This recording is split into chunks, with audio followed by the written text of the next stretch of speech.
중국 수뇌부가 매일매일 산샤댐 수위를 바라보며 가슴을 졸이고 있다는 뉴스가 연일 나오고 있는데 우리도 긴장하지 않을 수 없을 것 같습니다.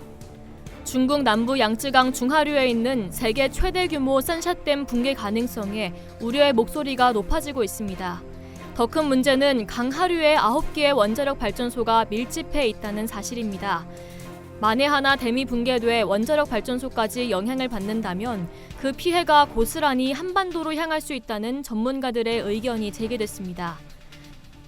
24일 외신과 중국 당국의 발표 등에 따르면 폭우로 장시, 안후이, 후베이성 등 27개 지역에서 22일 기준 4,552만 명의 이재민과 142명의 사망 및 실종이 발생했습니다.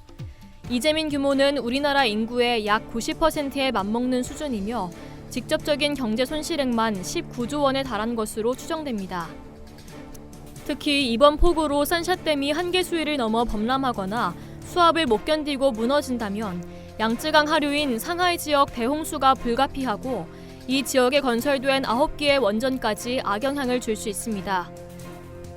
전자력 실무 전문가 단체인 원자력 안전과 미래 이정윤 대표는 양쯔강 하류에 위치한 친산 핑자산 지역에 원전이 7기 2기씩 있는데 산샤댐이 범람해 이 지역이 침수되면 대형 원전 사고가 우려된다며 심지어는 일본 후쿠시마 원전이 침수에 의한 원자로 냉각 기능 상실로 벌어졌는데 똑같은 사태가 재현될 수 있다고 우려했습니다.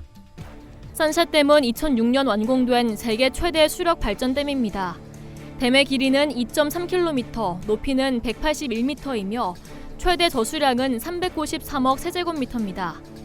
산샤댐 수위는 이달 20일 기준 홍수 조절 수위를 약 20m 넘긴 164.4m까지 치솟았고 최고 제방 높이에 근접하면서 이미 댐 바닥이 변형되기 시작했다는 중국 내 학계의 보고가 있어 불안감은 더욱 커지고 있습니다.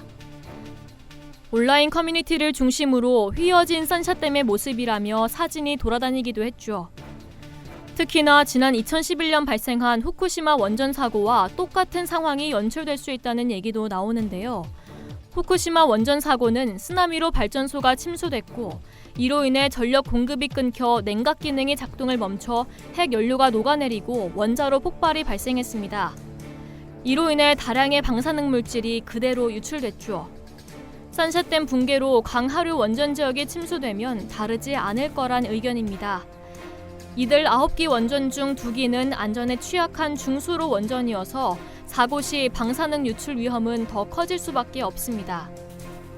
원전 학계 한 인사는 중국 상하이 지역 원전에 사고가 발생해 방사능이 유출되면 쿠르시오 해류를 타고 우리나라 제주 지역과 남해안이 직접 피해를 보고 일본까지 영향을 줄 수 있다며 중국 당국이 댐 최대 수위인 175m까지 물이 차도 끄떡 없다고 한 만큼 이를 믿고 공포감을 조성할 필요는 없지만 중국의 폭우 사태가 한반도까지 영향을 미칠 수 있어 대비는 해야 한다고 말했습니다.